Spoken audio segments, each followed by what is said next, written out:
Hello students, welcome to DPS online classes. I am Karishma Kaur and this is the chapter number 10, gravitation. In this chapter we will understand acceleration due to gravity in detail. Okay? इस chapter में जो है हम acceleration due to gravity को detail में पढ़ेंगे. So gravity and free fall ये जो है हमने पढ़ लिया था. ग्रेविटी क्या होती है कि अर्थ जो है एक फोर्स एक्सर्ट करती है बॉडीज़ के ऊपर, और फ्री फॉल कि अंडर ग्रेविटी चीज़ें जब नीचे आती हैं फ्रीली तो वो फ्री फॉल होता है. Now acceleration due to gravity. Acceleration due to gravity जो है इसकी कुछ प्रॉपर्टीज़ हैं. इसको समझने के लिए बेटा let's start. When a ball is thrown vertically upward,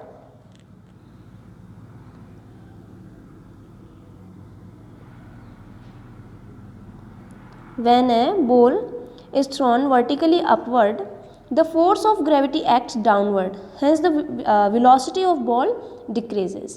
क्या बोला है बेटा कि जब हम बॉल को वर्टिकली ऊपर फेंकते हैं, इट मीन्स बॉल को हमने ऊपर फेंका. ठीक है, बॉल को जब हम ऊपर फेंकते हैं, बॉल को ये हमने ऊपर फेंका तो जो इस पे जो है फोर्स ऑफ ग्रेविटी वर्क करेगी. लेकिन फोर्स ऑफ ग्रेविटी कहाँ वर्क कर रही है? डाउनवर्ड डायरेक्शन में, क्योंकि फोर्स ऑफ ग्रेविटी तो नीचे ही वर्क करती है. फोर्स ऑफ ग्रेविटी जो है वो नीचे की तरफ लगता है. बॉल को आपने ऊपर फेंका लेकिन फोर्स ऑफ ग्रेविटी नीचे जो है वर्क कर रही है, इसलिए जो बॉल की वेलोसिटी है वो डिक्रीज़ हो जाती है. जो वेलोसिटी है वो डिक्रीज़ हो जाती है, और डिक्रीज़ होते होते लास्ट में जो फाइनल वेलोसिटी है वो ज़ीरो बन जाती है. इसलिए अगर मोशन उल्टे डायरेक्शन में हो रहा है, वर्टिकली अपवर्ड हो रहा है, तो हम जो वेलोसिटी है वो डिक्रीज़ हो जाएगी, हम फाइनल वेलोसिटी ज़ीरो लेंगे. When the ball reaches the highest point the ball come to rest. Highest point पे पहुंचने के बाद जैसे मान लो ए से फेंका इसको, सपोज़ यहाँ से इसको फेंका, ये ए पॉइंट था और बी पॉइंट जो है हाईएस्ट पॉइंट है, यहाँ ये बॉल पहुँच गई. तो यहाँ आने के बाद जो है बॉल रेस्ट पे हो जाती है, और रेस्ट पे होने की वजह से जो वेलोसिटी है बॉल की वो कितनी हो जाती है? ज़ीरो. ओके, सो क्या पढ़ा हमने कि when a ball is thrown vertically upward, when a ball is thrown vertically upward, ऊपर की तरफ जब हमने किसी बॉल को फेंका, the gravity act downward. Force of gravity, क्योंकि जब हम बॉल को ऊपर फेंकेंगे तो अर्थ क्या करेगी? इस बॉल को नीचे खींचने की कोशिश करेगी, है ना. तो इससे क्या होगा? बॉल की वेलोसिटी जो है वो डिक्रीज़ हो जाएगी, कम होती जाएगी, और लास्ट में एक ऐसी पोजीशन आएगी जहाँ ये बॉल रेस्ट पे आके वापस नीचे आएगी. मतलब हाईएस्ट पॉइंट पे पहुँच के वापस नीचे आएगी, तो जो रेस्ट पे जो पोजीशन आएगी वहाँ वेलोसिटी इसकी कितनी हो जाएगी? Zero. Now come to the next. Okay, so look in the picture. ये जो बच्चा है ये बॉल को ऊपर फेंक रहा है. जब इसने वो बॉल को ऊपर फेंका तो मोशन किस साइड हुआ? मोशन हुआ ऊपर की साइड. मोशन ऊपर की तरफ है, बॉल का मोशन कहाँ है? ऊपर की तरफ. लेकिन फोर्स ऑफ ग्रेविटी कहाँ लग रहा है? ज़ीरो. इसकी वजह से वेलोसिटी इस बॉल की जो है वो डिक्रीज़ हो गई, क्योंकि ग्रेविटेशनल फोर्स नीचे लग रहा है और मोशन ऊपर हो रहा है, तो जो वेलोसिटी है वो ऊपर डिक्रीज़ होती जाएगी. ठीक है, जो वेलोसिटी है वो डिक्रीज़ हो जाएगी. When the ball reaches the highest point the ball come to rest and the velocity of the ball become zero.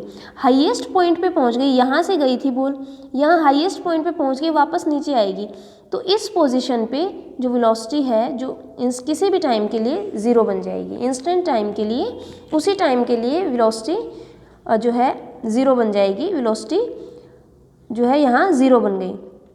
अब जैसे ही बॉल नीचे आएगी तो ग्रेविटी, जिस डायरेक्शन में फोर्स ऑफ ग्रेविटेशन लग रहा है उसी डायरेक्शन में मोशन हो रहा है, तो वेलोसिटी इंक्रीज हो जाएगी. क्या बोल रहे हैं यहाँ पे कि the ball then start falling downward under the effect of gravity, the velocity of the ball increases. अब यहाँ से देखो, यहाँ जो थी, यहाँ जो है बॉल की वेलोसिटी ज़ीरो बन गई थी और इंस्टेंट टाइम, यहाँ कुछ मतलब बिल्कुल सेकेंड ऑफ टाइम के लिए जो है वेलोसिटी ज़ीरो बन गई. अब यहाँ से वापस बॉल नीचे आई.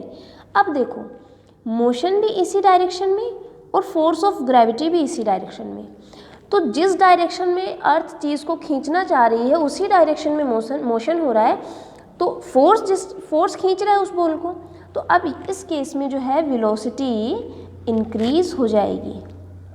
ठीक है, इस केस में क्या होगा, वेलोसिटी इंक्रीज हो जाएगी। From the above example it is clear that when an object move against gravity और toward gravity its velocity changes. अगर जो है ऑब्जेक्ट अगर ऊपर जा रहा है, अगर ऑब्जेक्ट ऊपर जा रहा है और नीचे आ रहा है तो यहाँ पे क्या होगा, वेलोसिटी चेंज हो जाएगी, वेलोसिटी में चेंज आएगा। We know that when there is a change in velocity an acceleration is produced. जब वेलोसिटी में चेंज आता है तो एक्सेलरेशन प्रोड्यूस होता है, यही हमने पढ़ा है। एक्सेलरेशन का मतलब क्या होता है, चेंज इन वेलोसिटी। तब जो है बॉडी जो है ऊपर गई तो वेलोसिटी डिक्रीज हुई, धीरे धीरे डिक्रीज हो रही है ना, तो वेलोसिटी में चेंज आ रहा है। या जो मोशन बॉल है ऊपर से नीचे आ रही है तो वेलोसिटी यहाँ से यहाँ जीरो थी, धीरे धीरे बढ़ती जा रही है, तो इस केस में वेलोसिटी चेंज हो रही है। पहले वाले केस में बॉल को हमने अपवर्ड डायरेक्शन में वर्टिकली अपवर्ड फेंका तो वेलोसिटी डिक्रीज हुई। दूसरे केस में जो बॉल है वापस नीचे आ रही है तो वेलोसिटी इंक्रीज हो रही है, ज़ीरो से इंक्रीज हो गई, धीरे धीरे बढ़ती गई। तो यहाँ वेलोसिटी में चेंज आया। देखो यहाँ ज़ीरो थी और ज़ीरो से धीरे धीरे बढ़ने लगी, ज़ीरो से ऊपर आई, बढ़ती गई, तो वेलोसिटी में ज़ीरो से चेंज आया ना। तो वेलोसिटी में जब चेंज आता है तो हम उसको क्या बोलते हैं, एक्सेलरेशन बोलते हैं। एक्सेलरेशन प्रोड्यूस होता है। We know that when there is a change in velocity and acceleration is produced. जब वेलोसिटी में चेंज होता है तो एक्सेलरेशन प्रोड्यूस होता है। In the above case the acceleration in the object is produced with the force of gravity. अब इस case में क्या हुआ बेटा, ये जो एक्सेलरेशन जो वेलोसिटी में चेंज आ रहा है वो किसकी वजह से आ रहा है, फोर्स ऑफ ग्रेविटी की वजह से।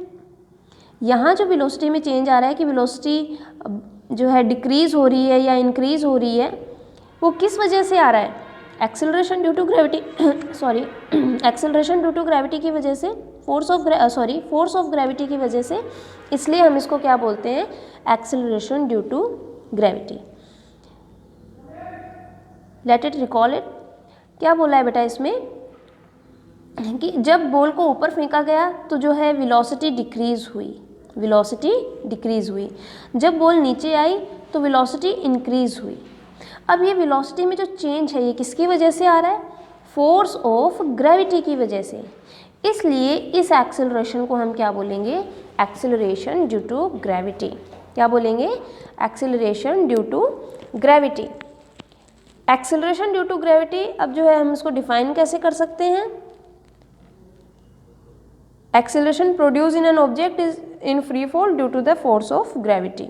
ओके, फोर्स ऑफ ग्रेविटी की वजह से जो एक्सेलरेशन प्रोड्यूस होता है फ्री फॉल के टाइम, तो उसको हम क्या बोलते हैं, एक्सेलरेशन ड्यू टू ग्रेविटी। ये जो है एक्सेलरेशन ड्यू टू ग्रेविटी की डेफिनेशन है।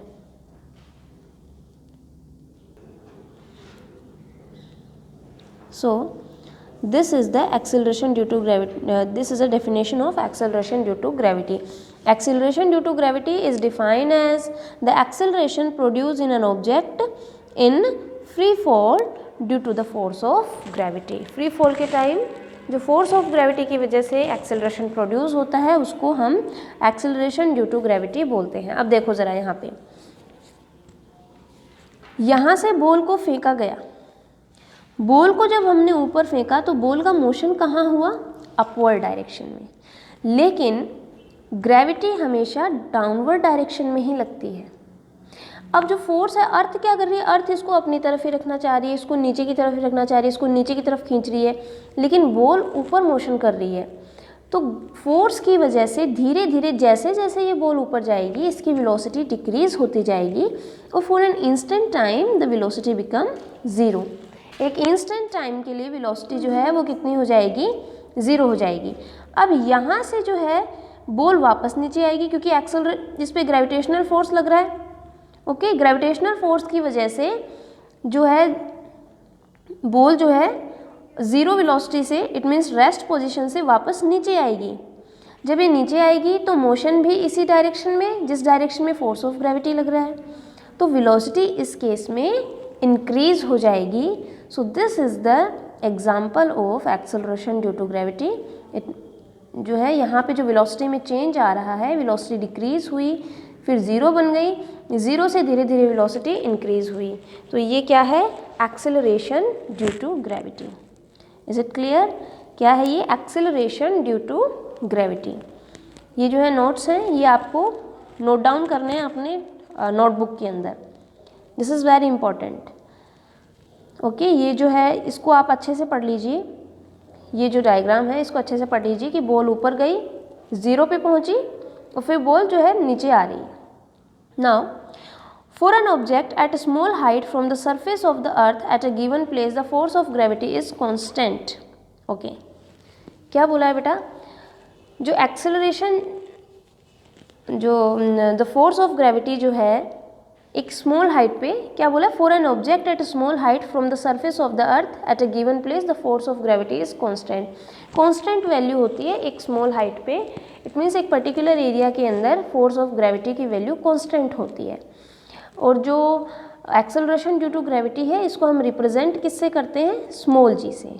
स्मॉल जी से हम इसको रिप्रेजेंट करेंगे। किससे रिप्रेजेंट करेंगे? स्मॉल जी से हम इसको रिप्रेजेंट करेंगे। Hence the acceleration due to gravity is also constant। इसलिए क्योंकि बेटा फोर्स ऑफ ग्रेविटी की वैल्यू कांस्टेंट बता रहे हैं यहाँ पे। क्या बोला कि फोर्स ऑफ ग्रेविटी की वैल्यू कांस्टेंट होती है, तो एक्सेलरेशन ड्यू टू ग्रेविटी जो है ये भी क्या हो जाएगा? कांस्टेंट हो जाएगा। ठीक है। When a ball is thrown vertically upward, its velocity decreases at constant rate, and when the ball fall down the earth down towards the earth, the velocity increases at constant rate. This constant rate is the acceleration due to gravity, and acceleration due to gravity is represented by g। acceleration due to gravity को हम किससे represent करते हैं? g से।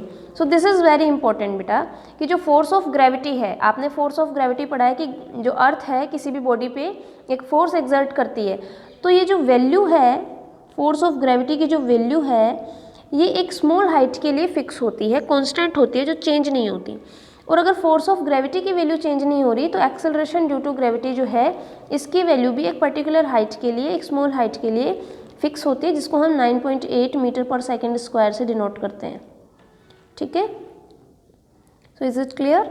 सो force of gravity is acceleration due to gravity is represented by G. Now the SI unit of acceleration due to gravity is meter per second. ये meter per second को दो तरीके से हम लिख सकते हैं, एक तो मीटर पर सेकेंड स्क्वायर, या फिर मीटर, नीचे ये सेकेंड जो है डिवाइड में है, ऊपर आके ये मल्टीप्लाई में होगा, तो जो इनकी पावर होती हैं प्लस में है तो माइनस में हो जाएगी, और माइनस में है तो प्लस में हो जाएगी। ठीक है, तो हम दो तरीके से इसको रिप्रेजेंट कर सकते हैं, मीटर पर सेकेंड स्क्वायर से ऐसे भी रिप्रेजेंट कर सकते हैं, या फिर सेकेंड को ऊपर ले आएंगे तो इस हिसाब से भी इसको रिप्रेजेंट किया जा सकता है। When an object is thrown vertically upward, g is taken as 0। Yes, this is sign convention। और ये आपको याद रखना है, जब बेटा चीज़ को ऊपर फेंका, किसी भी ऑब्जेक्ट को ऊपर फेंक रहे हैं, मोशन कहाँ है? ऊपर की साइड, अपवर्ड डायरेक्शन में मोशन है, लेकिन फोर्स ऑफ ग्रेविटी किस डायरेक्शन में लग रहा है? उल्टे डायरेक्शन में, अपोजिट डायरेक्शन में। इसलिए मोशन के अगेंस्ट फोर्स ऑफ ग्रेविटी लग रहा है, मोशन के अगेंस्ट एक्सेलरेशन प्रोड्यूस हो रहा है, ग्रेविटी, फोर्स ऑफ ग्रेविटी के अगेंस्ट जो है एक्सेलरेशन प्रोड्यूस हो रहा है। तो यहाँ g की वैल्यू आपको माइनस में लेनी है, जो भी वैल्यू है 9.8, तो अगर मोशन ऊपर है, ऊपर की तरफ है, तो 9.8 आपको नेगेटिव लेना है। When an object falls toward the earth, g is taken as positive। और अगर मोशन डाउनवर्ड डायरेक्शन में है, किस डायरेक्शन में है? Downward. If object is falling toward the earth, नीचे की तरफ गिर रहा है, मोशन नीचे की तरफ हो रहा है, तो मोशन भी सेम डायरेक्शन में, जिस डायरेक्शन में g लग रहा है, फोर्स ऑफ ग्रेविटी लग रहा है, तो एक्सेलरेशन जो है वो सेम डायरेक्शन में प्रोड्यूस हो रहा है। तो यहाँ आपको g की वैल्यू पॉजिटिव में लेनी है, तो 9.8 यहाँ पॉजिटिव में रहेगा। मोशन ऊपर तो 9.8 के आगे माइनस लगाना है, मोशन नीचे तो 9.8 के आगे कुछ नहीं लगाना, आप कोई साइन नहीं लगाएंगे तो वो पॉजिटिव ही माना जाता है।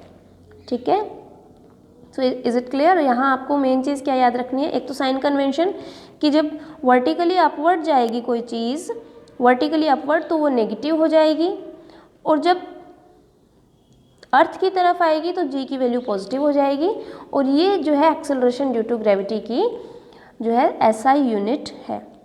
Is it clear? Note down this into your notebook, and yes, it is a vector quantity also. When an object is thrown vertically upward, g is taken as negative.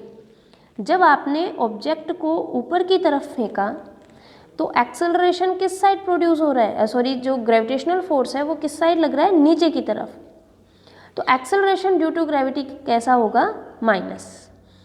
When object force toward the earth, अब ये ball नीचे गिरी तो जिस side आपका gravitational force है उसी side जो है बॉल का मोशन है, दोनों सेम साइड, दोनों सेम डायरेक्शन में है, तो आपको जी लेना है positive.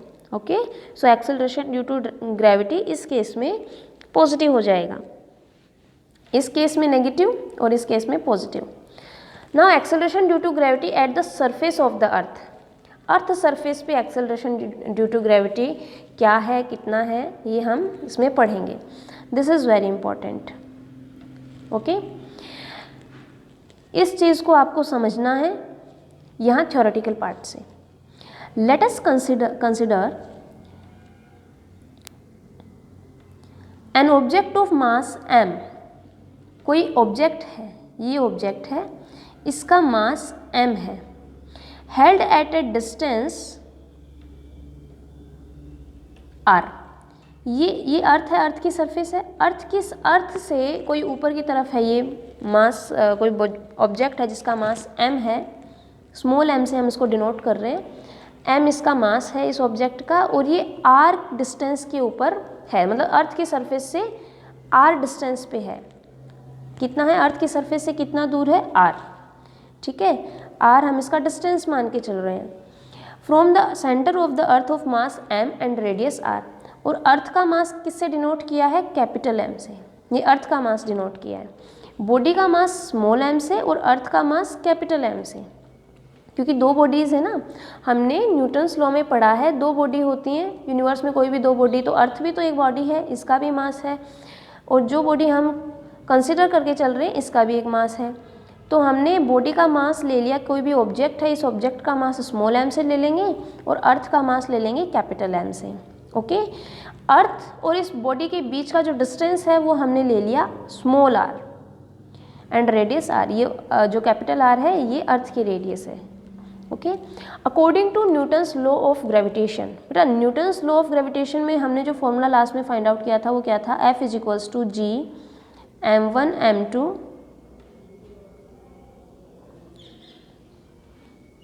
F is equals to G m1 m2 upon r square, यही यूज़ किया था। सेम चीज़ है, दो ऑब्जेक्ट के का मास लिया है, तो आप m1 की जगह कैपिटल M लिख सकते हैं, क्योंकि यहाँ हमने कैपिटल M मान के चला है अर्थ का मास, तो m1 भी तो किसी ऑब्जेक्ट का मास ही है, तो m1 की जगह हम m लिख सकते हैं, m2 की जगह हम स्मॉल m लिख सकते हैं। तो ये वाली इक्वेशन आ गई, F is equals to G m small m upon r square. This is equation number first. Okay, now the next is when this object fall freely under the effect of gravity, a constant acceleration is produced in it, which is the acceleration due to gravity. अब बेटा जब ये body ऊपर से नीचे गिरेगी तो एक एक्सेलरेशन प्रोड्यूस होगा। एक्सेलरेशन प्रोड्यूस कैसा होगा, कांस्टेंट एक्सेलरेशन। क्यों? क्योंकि ये अर्थ के कांस्टेंट ग्रेविटी वाले एरिया में है, मतलब ऐसे एरिया में है जहाँ अर्थ का जो ग्रेविटी है वो कांस्टेंट होगा, जो फोर्स ऑफ ग्रेविटी है वो कांस्टेंट होगा। तो यहाँ पे एक्सेलरेशन भी कांस्टेंट प्रोड्यूस हुआ। कांस्टेंट का मतलब क्या होता है, जिसकी वैल्यू चेंज नहीं होती, ठीक है। कांस्टेंट एक्सेलरेशन प्रोड्यूस होने की वजह से acceleration is produce in it which is the acceleration due to gravity, जिसको हम एक्सेलरेशन ड्यू टू ग्रेविटी बोल रहे हैं। समझ आ रहा है कि ये जो बॉडी है ये नीचे गिरी तो इसमें जी प्रोड्यूस हुआ।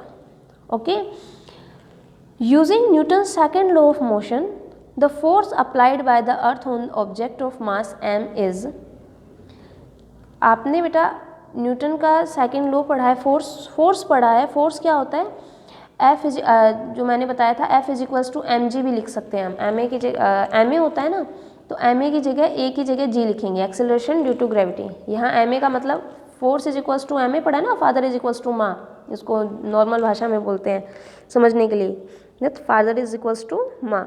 सो यहाँ पे एक्सेलरेशन की जगह हम जी लिखेंगे, क्योंकि यहाँ फ्री फॉलिंग का केस है और फ्री फॉलिंग के केस में एक्सेलरेशन ड्यू टू ग्रेविटी होता है। ओके, सो हमें पता है न्यूटन का सेकेंड लॉ क्या होता है कि ये जो फोर्स है ये क्या होता है, एम जी। अब दोनों इक्वेशन फर्स्ट और सेकेंड को जो है हम सब्स्टिट्यूट कर देते हैं।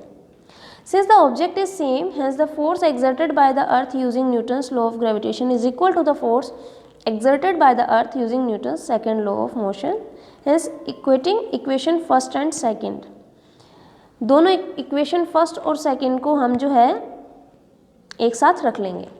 ओके, इक्वेशन फर्स्ट और सेकेंड को जो है एक साथ रख लेंगे। इसमें इक्वेशन ये ले लेंगे हम इक्वेशन फर्स्ट और यहाँ से ले लेंगे इक्वेशन सेकेंड। यहाँ हमने सेकेंड लॉ ऑफ मोशन क्यों लिया न्यूटन का, क्योंकि बेटा यहाँ फोर्स लिखा है। अगर अर्थ इस पे कुछ फोर्स लगा रही है तो हमने क्या पढ़ा है कि दो बॉडीज़ के बीच में फोर्स प्रोड्यूस होता है, तो ये भी तो कुछ ना कुछ फोर्स लगा रही होगी। अर्थ तो फोर्स ऑफ ग्रेविटेशन लगा रही है, लेकिन इस बॉडी के पास थोड़ी अट्रैक्शन फोर्स की टेंडेंसी है, ये तो एक नॉर्मल फोर्स लगाएगी। तो वो नॉर्मल फोर्स क्या होगा, F is equals to M G. हमने अर्थ का फोर्स तो ये ले लिया और इसका फोर्स हम क्या लेंगे, F is equals to M G.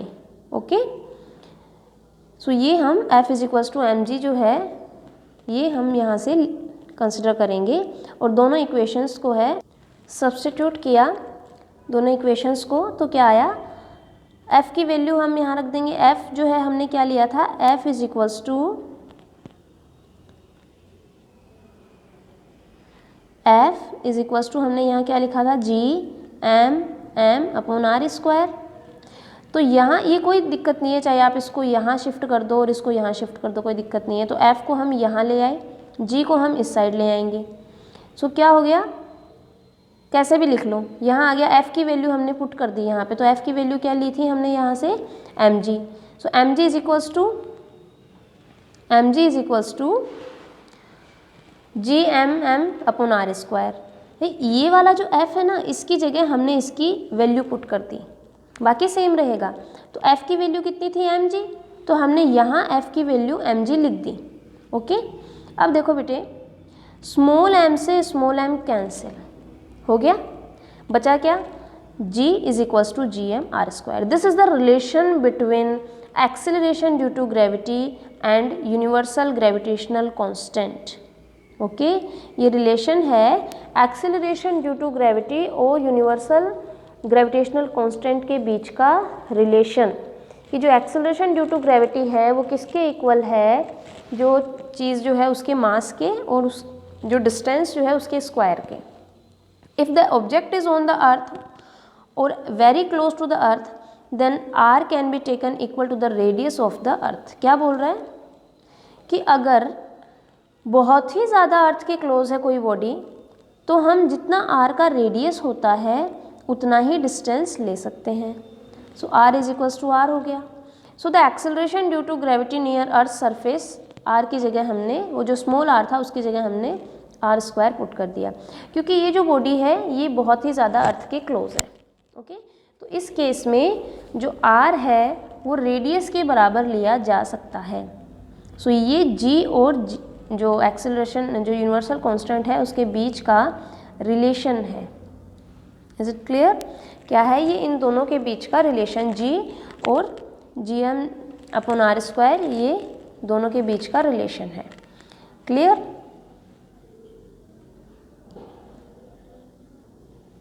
Okay. Now calculation of the value of G. अब जी की वैल्यू हमने पता है 9.8 होती है, तो कैसे हम उसको कैलकुलेट करेंगे कि एक्सेलरेशन ड्यू टू ग्रेविटी जो है अर्थ सरफेस पे इसकी वैल्यू कितनी होती है, बिल्कुल इसी फॉर्मूला से। तो बेटा हमें जैसे पता है कि जी की वैल्यू कांस्टेंट होती है 6.67 into 10 to the power -11 newton meter square per KG square. Okay, ये जी की वैल्यू फिक्स है, ये यूनिवर्सल ग्रेविटेशनल कांस्टेंट है, इसकी वैल्यू फिक्स होती है, आपको यही वैल्यू लेनी है। उसके बाद में जो है m जो है, it means mass of the earth is always fix, you have to take 6 into 10 to the power 24 kg of the mass of earth. Okay, and radius of earth is 6.4 into 10 to the power 6 meter. Okay, ये mass है, ये तो है अर्थ का मास और ये अर्थ की radius. अब इन सब वैल्यूज़ को हम क्वेश्चन में पुटअप कर देंगे। जी की जगह हमने जी की वैल्यू लिख दी, एम की जगह हमने एम की वैल्यू लिख दी अर्थ की, और आर स्क्वायर जो आर हमने लिया था 6.4 वो लिख दिया, उसका स्क्वायर कर दिया। ठीक है, अब आगे क्या आएगा, ये पूरी वैल्यूज़ हमने लिख दी हैं। भाई जी की वैल्यू कितनी है 6.67 इंटू 10⁻11, एम की वैल्यू है 6 इंटू 24 अपॉन 6.4 इंटू 10⁻6 और इसका होल स्क्वायर। अब नेक्स्ट क्या होगा बेटा, पावर्स को हम क्या करेंगे, ऐड कर लेंगे। पावर्स ऐड होती हैं, बट यहाँ पे जो पावर है वो माइनस में है, तो 24 में से 11 गए, कितने बचे 13। तो इन दोनों को तो एक साथ लिख लिया, 6.67 इंटू 6 इंटू 10⁻13। 24 में से 11 को माइनस किया ना, 11 माइनस का था, वैसे तो पावर्स ऐड होती हैं पर प्लस माइनस माइनस हो जाता है, और इस पूरे को हम खोल लेंगे। तो 6.4 इंटू 6.4 इंटू 10⁻6 इंटू 10⁻6। क्लियर। अब क्या करेंगे बेटा, दोनों को ऐड कर लेंगे, दोनों पावर्स को। तो 6 और 6 कितने होते हैं, 6 और 6 12 होते हैं, तो ये 6 और 6 12 हो गए। Okay, now in the next जो है नेक्स्ट स्टेप में क्या करेंगे, देखो बेटा पॉइंट के बाद में यहाँ पे 2 डिजिट्स हैं, और यहाँ हमारे पास भी जो है, या तो हम क्या करें, या तो हम, अच्छा ये काम करते हैं इसमें, 1 मिनट, यहाँ से क्या करते हैं बेटा, यहाँ से इन पावर्स को हम काट देते हैं, ये कट जाएंगी, तो ऊपर बचेगा 1। ओके, और फर्दर जो वैल्यू को कैलकुलेट करेंगे तो ये वैल्यू आएगी 9.77। जब राउंड ऑफ करेंगे तो 9.8 के अप्रॉक्सीमेट आएगा। ठीक है, इसको आपको, इसमें क्या है बेटा 6 ये वाली जो वैल्यूज़ हैं इनको आपको कैलकुलेट करना है। ओके, 9.8 के आसपास जो है आपकी वैल्यू आ रही है। Thus the acceleration due to gravity is 9.8 meter per second square और on near the surface of the earth, जब चीज़ सरफेस के आसपास हो। For calculation purpose sometime the value of acceleration due to gravity is taken as 10 meter per second square. Calculation purpose के लिए मैंने आपको लास्ट वीडियोज़ में ही बताया है कि आप जो वैल्यू है वो 10 मीटर पर सेकेंड स्क्वायर ले सकते हैं, और क्वेश्चन में दिया हुआ भी रहता है। Okay, when an object fall freely it has a constant acceleration of 9.8 meter second square, that is its velocity increases at a constant rate of 9.8 meter second square। it means जब body freely fall कर रही है तो acceleration जो है वो constant हो जाता है। when object is thrown vertically upward it has retarded of 9.8 meter per second square, that is its velocity decreases at a constant rate of 9.8 meter per second square till it reduced to 0 at the highest point। कहने का मतलब है कि अगर कोई चीज़ नीचे गिरेगी तो 9.8 meter per second square constant के साथ ये इंक्रीज़ होगी, और अगर कोई चीज़ ऊपर जाएगी तो 9.8 meter per second square constant के साथ ये जो वेलोसिटी है ये डिक्रीज़ होगी और लास्ट में 0 हो जाएगी। ठीक है, these are some important points, note down in your notebook। clear? okay, now factors on which acceleration due to gravity depends। किस किस फैक्टर पे acceleration due to gravity जो है वो डिपेंड करती है। Okay, for a given place on the earth G M and R R constant. बेटा G M और आर, क्योंकि अर्थ की बात कर रहे हैं तो यूनिवर्सल कांस्टेंट फिक्स होता है, मास जो है अर्थ का वो भी फिक्स होता है, और जो रेडियस है वो भी कांस्टेंट होती है।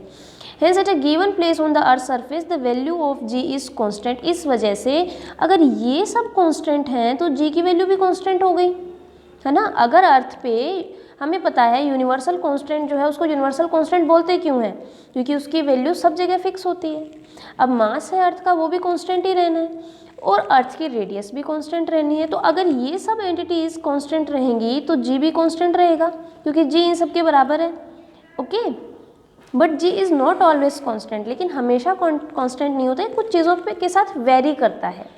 जैसे एक्सेलरेशन ड्यू टू ग्रेविटी जो है ये हाइट के साथ में इसकी वैल्यू चेंज हो सकती है, डेप्थ के साथ में इसकी वैल्यू चेंज हो सकती है, और अगर अर्थ की शेप चेंज कर दी जाए, अगर अर्थ की शेप चेंज करेंगे तो आर उसकी जो रेडियस है रेडियस में चेंज आएगा, और रेडियस में चेंज आते ही जी की वैल्यू चेंज होगी। है ना। मान लीजिए ये अगर घटता है, अगर r जो है वो घट जाती है अर्थ की, तो g की वैल्यू बढ़ सकती है, और r अगर बढ़ जाता है तो g की वैल्यू, क्योंकि ये इन्वर्सली प्रोपोर्शनल है ना। इन्वर्सली प्रोपोर्शनल में क्या होता है, जब इन्वर्सली प्रोपोर्शनल का मतलब ही है इस एक चीज़ बढ़ेगी तो दूसरी चीज़ घटेगी, है ना। सो यहाँ से ये कंक्लूजन निकलता है कि जो एक्सेलरेशन ड्यू टू ग्रेविटी की जो वैल्यू है वो एल्टीट्यूड, डेप्थ और शेप ऑफ द अर्थ पे डिपेंड करती है। इट मीन्स हाइट पे, अगर चीज़ बहुत ज़्यादा हाइट पे है तो जी की वैल्यू चेंज हो सकती है, अगर चीज़ बहुत ज़्यादा गहराई में है तो भी जी की वैल्यू जो है वो चेंज हो सकती है। और shape of the earth, shape of the अर्थ, अगर अर्थ की साइज़ हमने बढ़ा दी तो आर जो है वो इंक्रीज हो जाएगा, आर इंक्रीज होगा तो जी डिक्रीज होगा, क्योंकि इन्वर्सली प्रोपोर्शनल बता रहे हैं यहाँ पे, है ना। सो जी एम आर जो है वो कांस्टेंट है, क्लियर। जी एम आर जो है वो कांस्टेंट होते हैं, इस वजह से जो है जी की वैल्यू ऑलवेज जो है कांस्टेंट ली जाएगी, और हाइट, डेप्थ और शेप पे जो है ये वैल्यू डिपेंड करेगी। Okay, now first is effect of the shape of the अर्थ। जो शेप है, शेप के साथ में कैसे इफेक्ट पड़ेगा, जो जी की वैल्यू है इस पर। The earth is not a perfect sphere, it is flattened at the pole and bulks at and the equator. It means pole से ये फ्लैट है, जो पोल्स हैं पोल्स से फ्लैट है, और यहाँ से थोड़ा बल्गिंग एरिया, बीच में से थोड़ी फूली हुई है। The radius of the earth is not equal at all places, the radius of earth is maximum at the equator and minimum at the poles. Equators पे मैक्सिमम होगी क्योंकि बल्गिंग साइज है, और यहाँ पोल्स पे जो है वो कम होगी radius. Okay, the equatorial radius of earth is about 21 kilometre greater than polar radius R P. मतलब इक्वेटोरियल रेडियस जो है वो ज़्यादा है पोलर रेडियस से, ठीक है। तो हमें पता है g is equals to G into M upon R square. Okay, g जो है, g की वैल्यू जो है एम जो एक्सेलरेशन ड्यू टू ग्रेविटी की जो वैल्यू है वो g into M upon R square है, ये हमें पता है। ओके, अब जो है बेटा हम इस चीज़ को ऐसे भी लिख सकते हैं, g is directly proportional to g into M upon R square, ऐसे भी लिख सकते हैं। या हम इस चीज़ को ऐसे भी लिख सकते हैं, g is inversely proportional to R square. g is, ये जो r है ये इन्वर्सली प्रोपोर्शनल है। अगर हम gm को नेग्लेक्ट कर दें, चलो gm को साइड में रख दिया, तो 1 अपॉन आर स्क्वायर है, ये कितना है 1 upon R square. So g is inversely proportional to 1 upon R square. तो यहाँ क्या है बेटा, thus we conclude that as the radius of earth is maximum at the equator, the value is minimum at the equator। अगर equator पे r बढ़ेगा तो g घटेगा, अगर मैक्सिमम हो जाती है रेडियस तो g की वैल्यू मिनिमम हो जाएगी, यही मैंने आपको बताया। और अगर मिनिमम है रेडियस, जैसे पोल के ऊपर मिनिमम होती है, तो पोल पे जो g की वैल्यू है वो कितनी हो जाएगी, मैक्सिमम। तो ये पोल और इक्वेटर के साथ में चेंज हो रहा है। अब देखिए शेप जो है अर्थ की सेम नहीं है, जो अर्थ है, अर्थ के जो पोल्स होते हैं, अर्थ के पोल से जो है जो रेडियस है अर्थ के पोल्स पे वो कम होती है, और जो इक्वेटर है, क्योंकि इक्वेटर में बल्गिंग एरिया है, इक्वेटर में बल्गिंग पार्ट आ जाता है, थोड़ी सी अर्थ फूली हुई है तो रेडियस थोड़ी सी बढ़ जाती है। ओके, तो बढ़ने की वजह से अब यहाँ पे हमने पढ़ा, यहाँ देखिए यहाँ रेडियस कम है और यहाँ रेडियस ज़्यादा है, तो रेडियस में डिफरेंस आ रहा है। अब g हमें पता है, g is inversely proportional to R square, कि जो एक्सेलरेशन ड्यू टू ग्रेविटी की जो वैल्यू है वो इन्वर्सली प्रोपोर्शनल है। इन्वर्सली प्रोपोर्शनल का मतलब होता है अगर हम ये बढ़ाते हैं तो ये घटेगा, और अगर ये बढ़ा देते हैं तो ये घटेगा, मतलब अल्टरनेट चलेंगे, एक दूसरे के अपोजिट चलेंगे। अगर यहाँ r मैक्सिमम है, इट मीन्स रेडियस हमने पूरी मैक्सिमम ले ली अर्थ की, तो g की वैल्यू इक्वेटोरियल जो एरिया है अर्थ के, जो इक्वेटोरियल कंट्रीज़ हैं, वहाँ g की वैल्यू मिनिमम आती है, ठीक है। लेकिन अगर हम बात करें पोलर रीजन की, पोलर रीजन पे मान लीजिए जो है पोल्स पे हम मान लेते हैं कि g की वैल्यू मिनिमम है, क्योंकि इक्वेटर से कम होती है ना, सॉरी जो रेडियस है, रेडियस की वैल्यू इक्वेटर से पोल पे कम होती है, तो यहाँ g मैक्सिमम होगा, यहाँ acceleration due to gravity maximum होगा। क्लियर? यहाँ आपको मैक्सिमम लेना है। So it means the value of acceleration due to gravity increases as we from the equator to pole. जैसे जैसे हम इक्वेटर से पोल ठंडे इलाकों की तरफ जाते हैं, जैसे आप मान लीजिए आप यहाँ, हमारा इंडिया यहाँ है, यहाँ से हम ऊपर की तरफ जाना स्टार्ट करते हैं नीचे की तरफ, तो हमारे ऊपर एक्सेलरेशन ड्यू टू ग्रेविटी बढ़ जाएगा। ठीक है, यहाँ कम होता है एक्सेलरेशन ड्यू टू ग्रेविटी, और ठंडे इलाकों की तरफ जाने पर, जो पोल्स हैं, पोल्स की तरफ जाने पर एक्सेलरेशन ड्यू टू ग्रेविटी जो है वो इंक्रीज हो जाता है। Is it clear? ओके, तो यहाँ पे जो है हमने पढ़ा कि एक्सेलरेशन ड्यू टू ग्रेविटी जो है हाइट, डेप्थ और शेप ऑफ द अर्थ पे डिपेंड करता है। तो इसमें हमने शेप पे कैसे डिपेंड करता है ये पढ़ लिया कि अर्थ की शेप पे कैसे डिपेंड करता है। अभी नेक्स्ट वीडियो में हम अदर और जो है इसके एक्सेलरेशन ड्यू टू ग्रेविटी की जो प्रॉपर्टीज़ हैं उस पर डिस्कस करेंगे। अभी इसमें जितने भी नोट्स आए हैं वो सभी आपको नोट डाउन करने हैं अपनी नोटबुक के अंदर और विद डायग्राम्स, और इसको अच्छे से रिवाइज कीजिए। Thank you, have a nice day.